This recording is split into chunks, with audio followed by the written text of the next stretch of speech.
Hey, hi, it's Meredith. I'm here with our message for Tuesday, the 29th of September, 2020. We're going to give the Mythic Tarot another go because I really enjoyed yesterday's reading off this deck, and I feel like the journey continues with these cards today.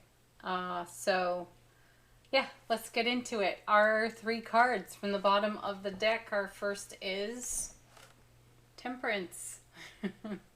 Wait, are you shocked? It's back again. Yeah, we've got some great creative juices flowing. That's the feeling I have when I look at Temperance today, and happy to see it, really. There was a connection in yesterday's reading to Temperance, and I did feel it a bit off the Three of Cups when we turned that one over. I was feeling intuitively that while two things have come together to make a third thing, there's some alchemy there, I felt like we stuck a bookmark in the reading there. What's in the next chapter? What's the next leg of that journey, So I feel it here with Temperance. It's this combining process is still going on, this beautiful alchemy. And, I feel like these two cups that Temperance holds has a connection to, or have a connection to, the Ace of Cups. What are we doing with the overflow that we've been seeing in our readings lately? How many times have we seen the Ace of Cups and then had it amplified, magnified on the 9, the 10, the 8, whatever? I mean, we've been turning over cup cards like crazy lately. So what are we up to? Where are we going with Temperance? Our next card, the World. Two major arcana there, really nice. The World is a card of, well, it's the last in the major arcana before it all resets back to the Fool. So there's a sense of fulfillment here when you turn over the World card. And I'm coming back again to that Three of Cups out of yesterday's reading. That was a real standout as far as I'm concerned intuitively, because in the Mythic Tarot, it is the story of Eros and Psyche. They're coming together. They're getting married on that card. And the interesting thing about the story itself is that Psyche has not ever seen Eros. She's only ever been in contact with him at night, in the dark, in the shadow. She's never actually looked at Eros, and there's something to the myth about her not looking at him. So, what does Psyche discover when she does finally get to see Eros? What happens? And I feel the suspense, the buildup here with Temperance in the World. We've been making a wonderful energetic investment in our self-relationship and reading after reading for months now. We've had confirmation and encouragement of participating in the divine design of what's on our foundation. Our foundation is our energetic atmosphere, our personal sphere of influence, and what we are making of that, how we're moving it, how we're shaking it, what we're doing with it. So here we are holding the Ace of Cups, two of them, in the hands of Temperance, and we're combining things that maybe have not been combined before in our own world. And the reward of that is a continued overflowing blessing. Where's that all going? Right into the Hermit. Boy, the Hermit looks like a death card to me in this deck. It's a great card. The Hermit's message is the quest beckons. We're going deeper in our journey. And, that was part of our message yesterday, too. So, yeah, go deeper in the journey. Take the energy that you have invested into your self-relationship, and the ripple, the broadcast that it is creating in your sphere of influence, and expand outward to the next horizon. Let's see what comes next. We have the King of Wands. Fire. direct energy, Aries, Leo, Sagittarius. So you have creativity, passion, like the queen, this king speaks his mind.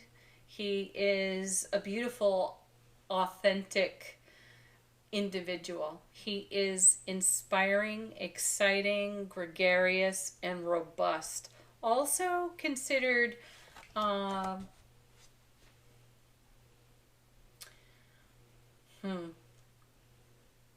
have like an inflaming temper. So, his authenticity is magnificent, really, and it is expressed without any hesitation at all. You get the real deal when you step in front of the King of Wands. So the kings and queens represent our own self-mastery, and I feel an invitation on this card for us to bring our authenticity without editing, without cleaning it up, making it nice so other people feel comfortable. I like that, actually. That feels really good when you consider deepening your journey and the quest beckoning you, right, to be more of your authentic self. That's a tremendous energy investment in self-relationship. That creates the spirit of alchemy and change because it invites others to engage with you in that way and bring their authenticity, and then things get a whole lot more interesting, don't they? And then look at this. Yes, the Three of Cups. It's in the reading again. I'm so delighted to see it. Okay, so let's string it all together here. We are making something of our energy atmosphere. We are engaged in the alchemy of answering this beckoning quest, going deeper within our spiritual journey, and that is fulfilling to us. That brings real satisfaction, and it also brings forward all the reward of the energy investment that we have poured into our own selves, which has created this amazing foundation we find ourselves on at this time. And that's inspiring. That engages our passion. That brings out our inner King of Wands, and we're ready to take action with that energy. And then here we are with the Three of Cups yet again. So in the Three of Cups, there's a celebration of two things becoming or creating a third thing. And what I feel here in connection to yesterday's message was how we're trusting ourselves like never before. We're finding ourselves in a position to commit even more expansively to our self-relationship, and then that is rippling out into our family, our friends, and our beloveds. So all of our relationships are becoming much more dynamic. And in this particular card and in this particular deck, Psyche and Eros don't really know what's coming. And that's okay. They're deeply in love. They're exceptionally connected. There is this sense of limerence about where they are at in their relationship. And for us, that's where the real alchemy is, because we understand that from prior experience, this is where things have, at the end or the close of limerence, that's where things have gone off track for most of us. My feeling is with this king sitting right here, our inspiration, our passion, and our experience and our enlightenment hermit is such that we understand this phase.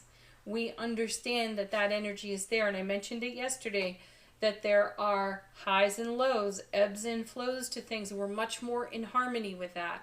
You don't stay necessarily in the limerence energy, right? It peaks, and then then we come down into, a restful period, a quieter period, a different kind of connection. We're prepared for that now. And that's where this dynamic energy of the king and all of this journey work we've done, hermit, world, the combining of energies, temperance, really serves us. It pays reward, like the world promises, reward of prior effort, reward of energy investment. And here it is in an exciting way next to the King of Wands and the Three of Cups. Those dynamic energies are coming together. I have a feeling. Oh, I have a feeling about what's next. Yeah. That's awesome. I love that it's another major arcana. We've got the Death card. And what other card would you really want to see here? If you really contemplate the message that these cards are delivering, simultaneous endings and beginnings, they are a part of this alchemy. They are a part of this beautiful connection of knowing, hey, we've been here before. Yeah, things went to hell before. But guess what? We survived. We're okay. Some of it wasn't pretty. Some of it was a nail biter. Absolutely. Ultimately, though, we have come out the better for it. And we are celebrating because of it. And we know as we engage with others, the people we know, love, and trust so much, and our bonds expand and our connections strengthen, we know that there is a potential for the highs and the lows. The Death card has helped to prepare that for us. How many times have we seen it? Sweeping stuff off the foundation that we no longer entertain. It's a superfluous energy. We don't require it any longer. That kind of support has been swept away because we have a new kind of strength. And that strength is our trust in our own selves. Coming with the Death card, yeah. I was feeling suspicious about these three that fell out together. And here we are with the Five of Wands. This is an inner debate. This is when we start to doubt our passion, our creativity, our inspiration, and we have the inner argument. I love that the Death card's right next to it, though, because as soon as it starts to happen, when these dragons rise up from the shadows for us, we face them. We face them quickly, and we understand that this sort of discord, this sort of chaos has a purpose. It shakes the energy up for us, allows us to see the contrast, and then we make new choices, new decisions. Lover's card from yesterday's reading. And then look at that. Death and the Devil together. Woo. Okay. Well, there it is. That's self-doubt. That's the potential self-sabotage. This is the card where we start to talk ourselves out of all this greatness over here. Why would we do that? That's old programming, belief system, BS, and it's gotta go. And we're taking care of it, actually. This is us, like the King of Wands, taking action on what rises up alongside our inspirations and our dynamic energies. And the old story of, oh yeah, I know, limerence comes to an end. Ooh, the honeymoon is over. What? What are you talking about? That honeymoon goes on forever. As long as you're investing your energy in it. It doesn't stop. It quits if you quit. And that's what this old story is about. This is what the Devil card shows up for. And this is the mental gymnastics that go on between Death and the Devil as we make transformation. Because we're going to leverage our experience and our strength on that kind of thinking, that kind of programming, that kind of belief system, because we really do believe in this kind of celebration of our own lives as we continue to deepen our journey. That is good stuff. And then, look at this. Perfect card, the Hanged Man. I love this. I love it so much. You have the Hanged Man and the Hermit in the reading. It's fantastic. If this happens, if this 3-card set, Death, Five of Wands, Devil, shows up for you in the day, and you're hearing the hamster wheel of self-doubt, self-sabotage, pause in the action like the Hanged Man. Get a different perspective.